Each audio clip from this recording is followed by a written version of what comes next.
Good evening, everyone. We are now in Second Kings chapter 14. Now, Second Kings chapter 14 has a parallel background in Second Chronicles chapter 25. And there may be some additional information that's located in Second Chronicles chapter 25 that it may be useful to read.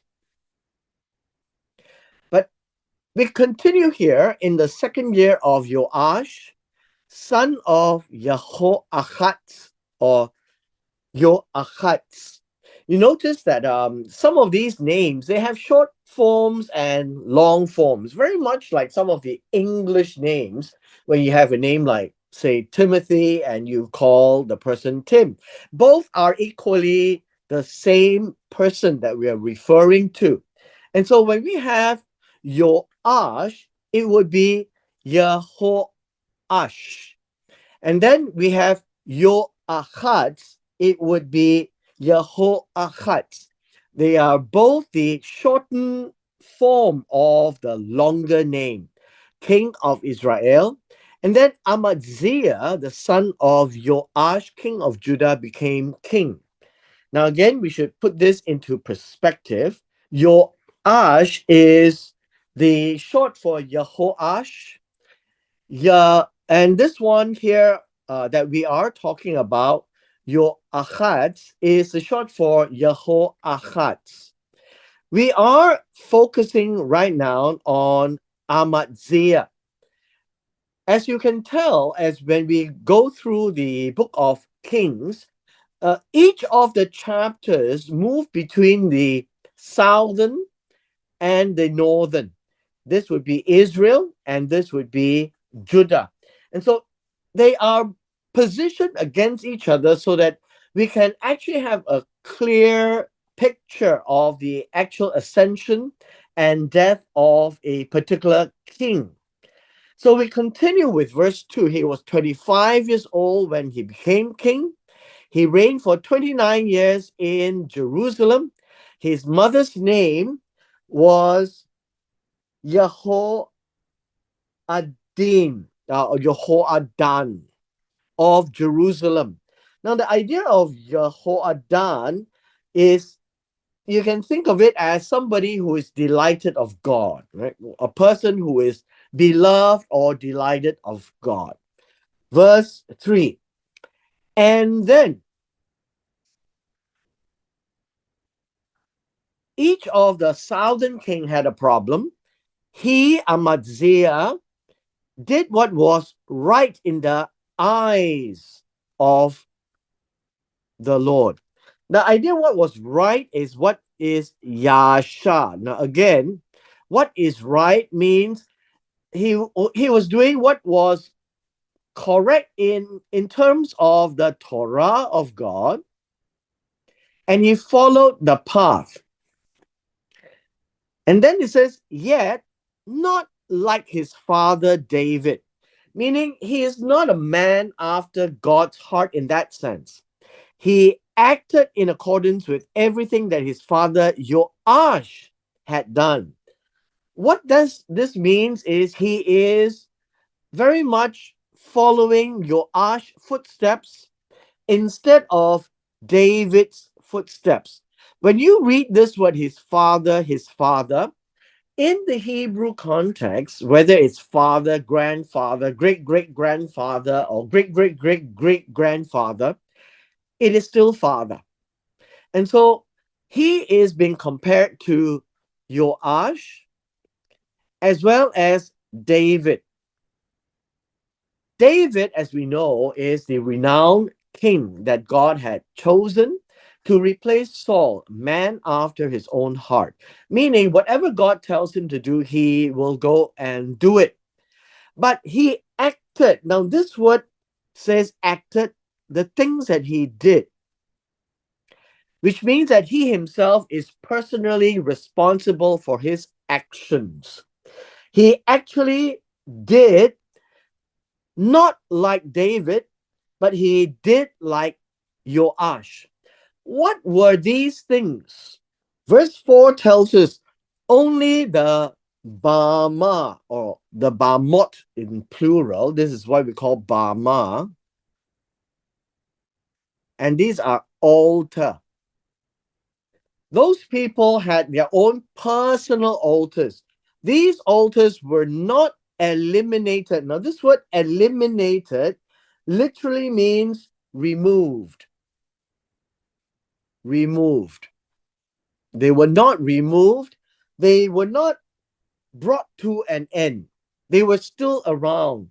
And hence, the people still sacrificed, meaning they slaughtered animals and burnt incense on the high places.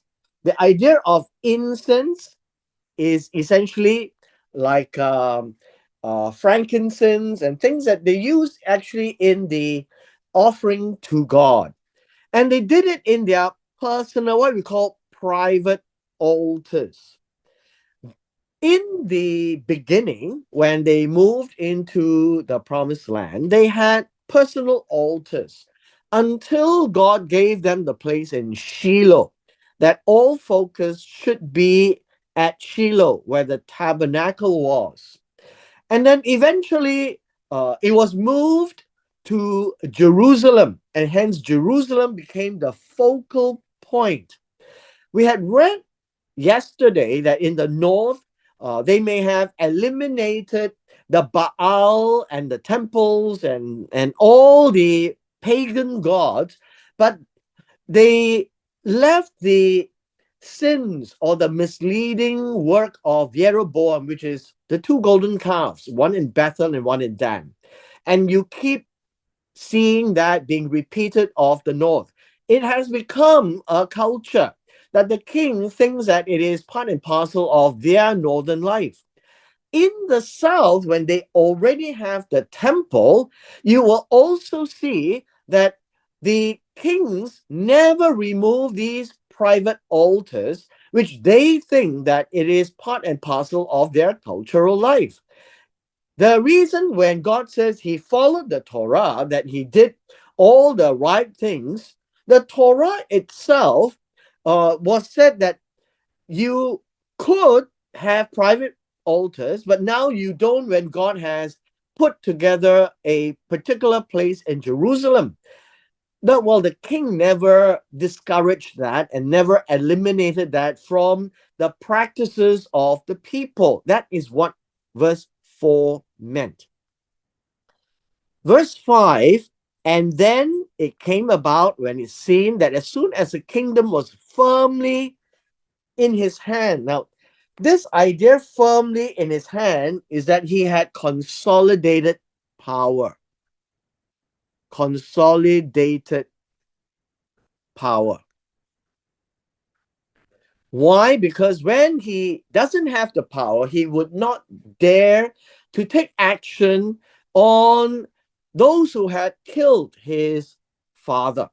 Remember, Joash was assassinated after losing the war to Hazael. Now we find that when it was ready, he killed his servants who had killed the king, his father.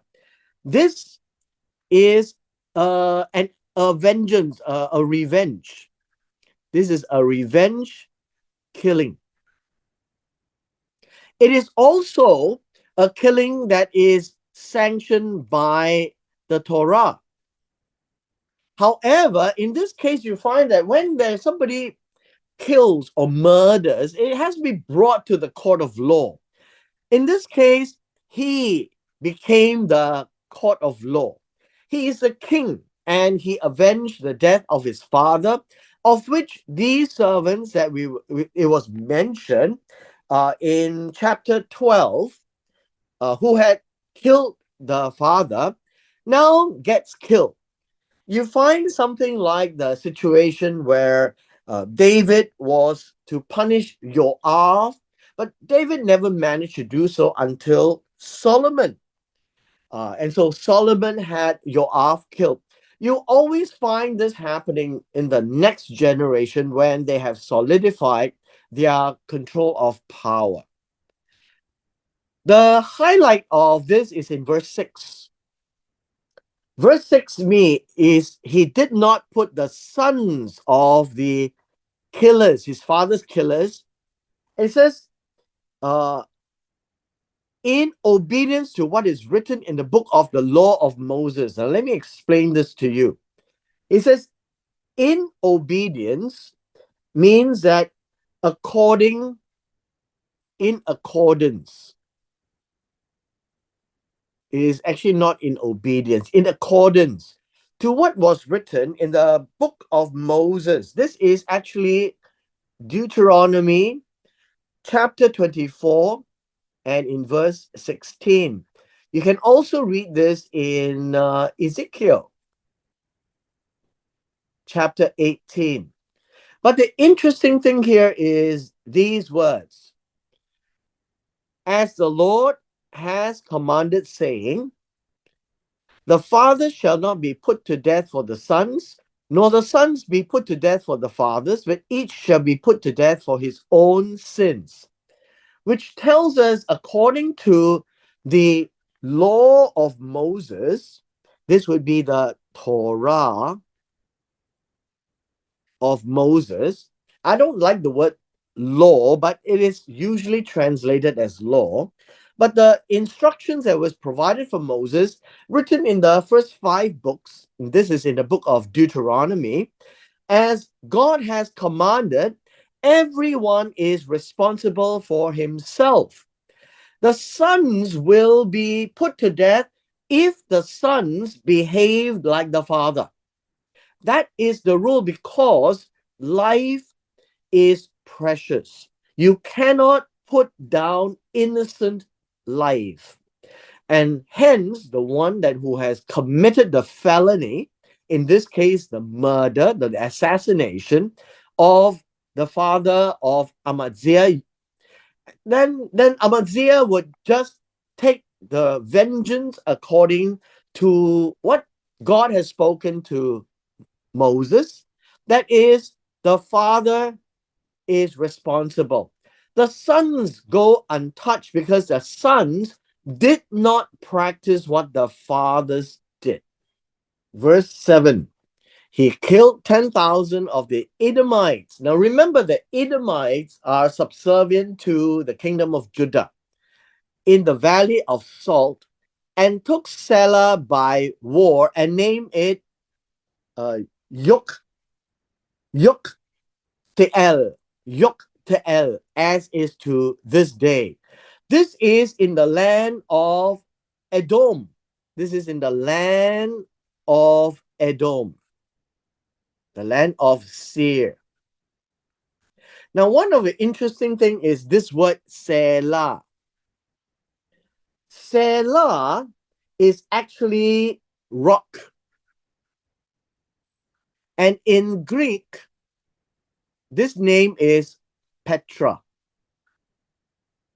And so it was largely understood that this word Selah really talks about the enclave of the Edomites of the rock, which is popularly, at least today, we know it as Petra, where many people go to visit. And that is a large enclave at the time of Amaziah. Verse 8. Then Amaziah sent messengers to Yehoash or Yehoatz, Yehoash, the son of Yehoahatz, son of Jehu, king of Israel. We read now that Amaziah sent messengers to Yehoash or Joash, the son of Yehoahatz, son of Jehu, king of Israel.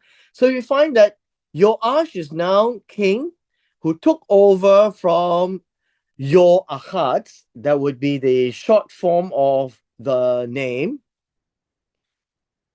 And they are trying to have a war. Now, Amaziah wants to have a war with the north, saying, come, let us face each other and basically go to war.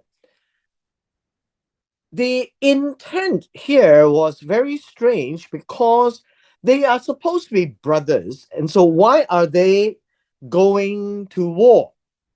It is a worthwhile consideration because it seems Amaziah is now getting a bit cocky, being able to go into the land of Edom, and he feels that he can take on anyone. It says here, and then Jehoash, the king of Israel, sent messengers to Amaziah, the king of Judah, saying this: the thorn bush that was in Lebanon sent word to the cedar that was in Lebanon, saying, give your daughter to my son in marriage. But a wild animal that was in Lebanon passed by and trampled the thorn bush. Now, this has to do with the the the the idea of how the when Jacob was actually in the land of Israel, it was very much thought of that Shechem was the thorn bush. Shechem was thought of as a thorn bush. This is actually a picture lesson. It was thought of Shechem is a thorn bush that was in Lebanon, and the cedar is actually Jacob. And he wants the daughter of Jacob, Dinah, to be married. And the wild beasts, right here, the wild beasts, the wild animals will be Simeon and Levi. They were the ones who decimated the family of Shechem, right? Of Shechem. What is important for us to understand is there seems to be some correlation of these stories, but the idea is this: your Yehoash or Joash is not happy with this challenge by Amaziah to tell him that at the end of the day, the victory of Amaziah over the Edomites is not because he was so smart or that he was so strong. The moral of the story is that this particular event, that he went and killed 10,000 of the Edomites, took Selah or Petra, and took action over Edom, it was not because of his own personal expertise in battle, but it was because of God. This was the reminder to Amaziah. Verse 10: you have indeed defeated Edom, and your heart is elated, lifted up. No, you are now arrogant. You think you are so happy, you are now being arrogant. And Joash says, enjoy the glory, stay home. For why should you get involved in trouble? And this word trouble is evil. Why should you get involved in evil? That you will fall, you and Judah with you. And basically, Joash said, you will lose to me. Verse 11. But Amaziah will not hear, will not listen, don't care about what Joash had said. And then, we have this word, and then, Jehoash, king of Israel, went up. Now, understand the idea of went up is always going up to Jerusalem and never going down to Jerusalem. They are coming down from the north, but the land terrain is what we talk about, not the map. And they face each other, Jehoash and Amaziah, king of Judah, at Beth Shemesh, which belongs to Judah. Now, you'll find that we have Jerusalem here, and Beth Shemesh is about 40 minutes drive. This is Beth Shemesh. And so this is in the land of Judah, right? Belongs to Judah. Now we have verse 12. And then Judah was defeated He was struck, he was hurt, he was stricken by Israel. He was beaten, basically.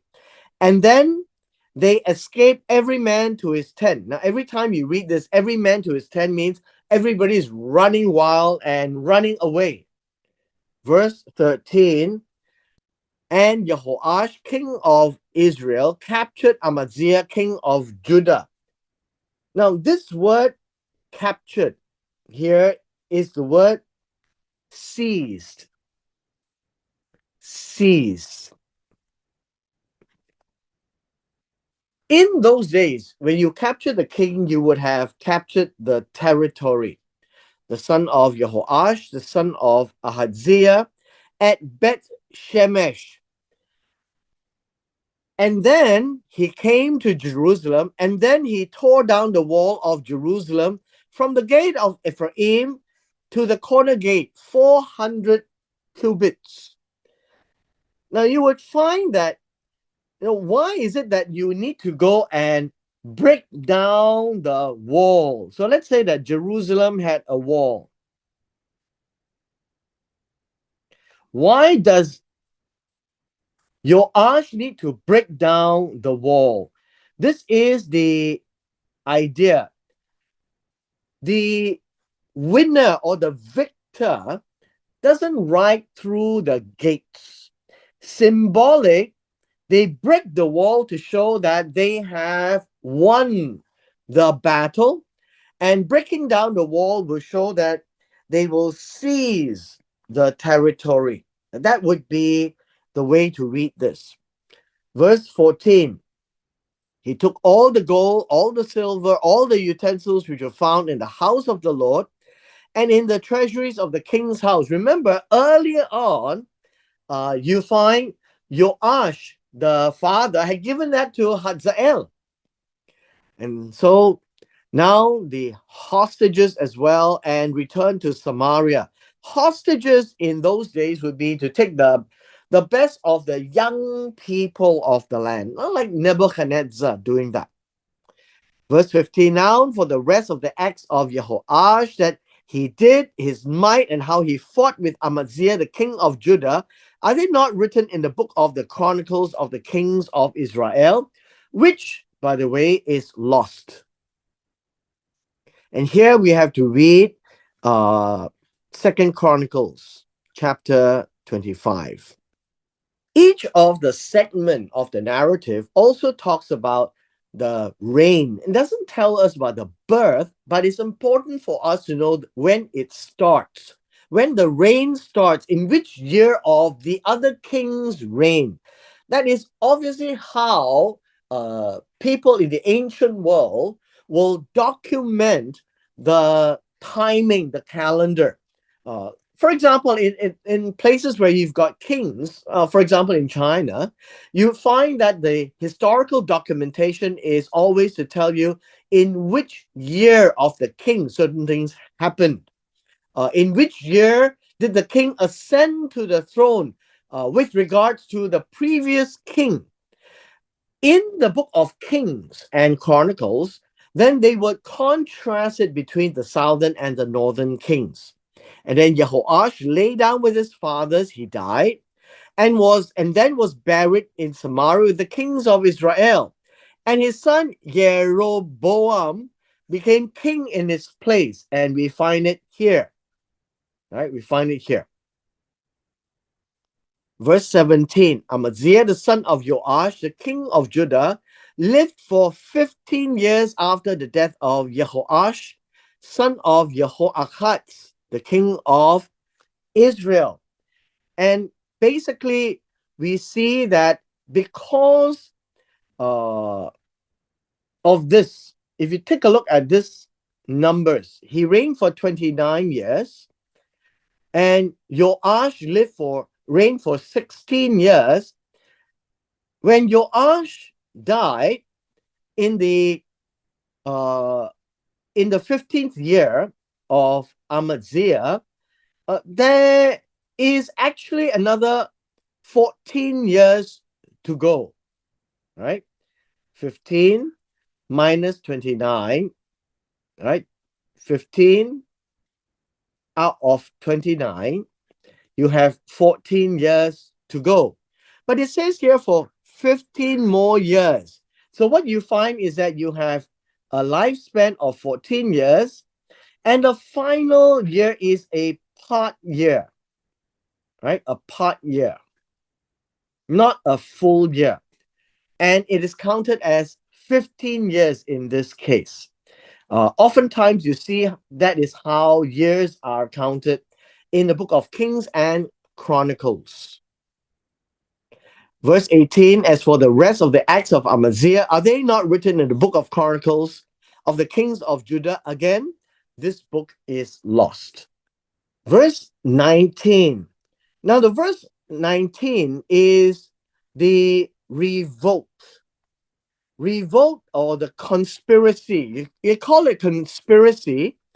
They form a conspiracy against him in Jerusalem. This conspiracy is about ganging up. No, it is treason. It is ganging up against him.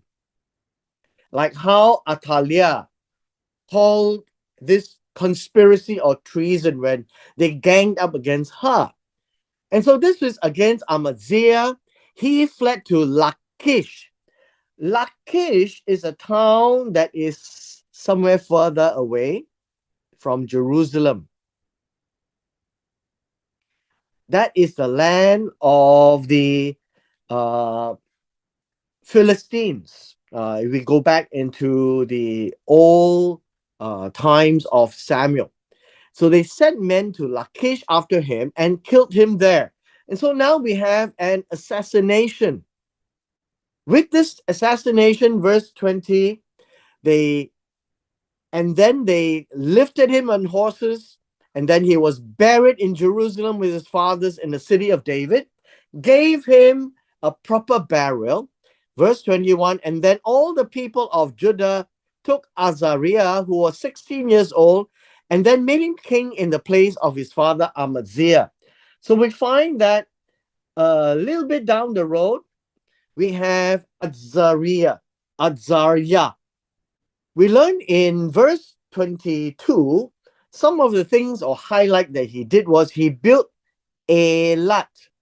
Now, this is what we call Elat today. It is actually at the southern tip of Israel, at a place where it touches the Red Sea. It is a port city. And so we are told that he built it and then returned it to Judah after the king lay down with his fathers. And we find that he too, Azariah, had done this one thing that is worth mentioning before he died. Verse 23. Interestingly, verse 23 goes back in time to in the 15th year of Amaziah, the son of Joash, king of Judah. Jeroboam, the son of Joash, king of Israel, became king in Samaria and reigned for 41 years. And that would be this period of time.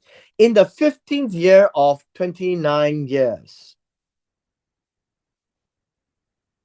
Verse 24.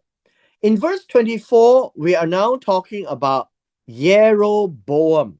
And that would be this particular king here, Jeroboam. Jeroboam did evil in the eyes of the Lord. And as you know, most of the northern kingdom has these problems.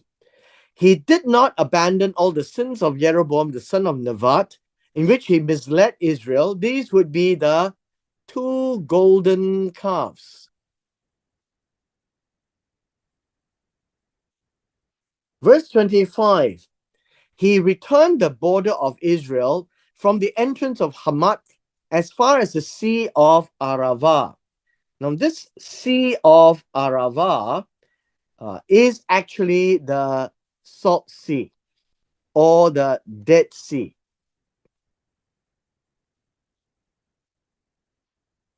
In accordance with the word of the Lord, the God of Israel, which he spoke through his servant And we have this new name, Jonah, the son of Amittai, the prophet, who was from Gath Hefer. From Gath Hefer. This is one of the background for us to glean into the insights of the book of Jonah or Jonah, that it was seen that Jonah at this time of Amaziah, he has already been featured in the book of Second Kings in here in verse 25. Verse 26. God saw the misery of Israel and it was very bitter. Now, this word here is that God saw the misery, or what we call the affliction of Israel. And we are told that it was very contentious. Now, you can say that the affliction was getting worse. And then it says here, there was neither stored property, bond nor free. This would be stored or free property. Now, verse 26 is really to talk about public and private property. There was no helper for Israel. There was no one to help Israel get through an economic crisis. These kinds of situation is unique now when God sees this as his own people. They are doing it to themselves. They are lost. They are afflicted. They are in poverty. And it was getting worse. Verse 27, yet God did not say that he would wipe out the name of Israel from under heaven, but he saved them by the hand of Jeroboam, the son of Joash. So what God did was that in this time, Jeroboam the king was the one that God used to restore the glory of Israel. That is the highlight in the acts of Jeroboam. And so God did not allow Israel to be afflicted to the point that they would lose themselves, but Jeroboam as a king. Now, what exactly did he do? We are not told. And it appears that it is not as important as we wish it to be. In our final two verses, he says, as for the rest of the acts of Jeroboam and all that he did and his might, meaning everything that he did in his power, how he fought, how he recovered for Israel, Damascus and Hamath, these are two cities which had belonged to Judah because of what Joash did to conquer parts of Syria from Ben-Hadad. Are they not written in the book of Chronicles of the kings of Israel? Again, I highlight to you that this book of Chronicles of the kings of Israel is lost. And then Jeroboam laid down with his father, with the kings of Israel, and his son Zechariah became king in his place. That would be after, and we would talk about this tomorrow in chapter 15. We will focus on Azariah, the son of Amaziah, and then we would then look at how the north fared against the Assyrians. And this would be important because Azariah, the king of Judah, had done a lot of things that did not please God. And the Assyrians will begin to show their presence at this time in 2 Kings chapter 15. And with this, we come to the end of our session today.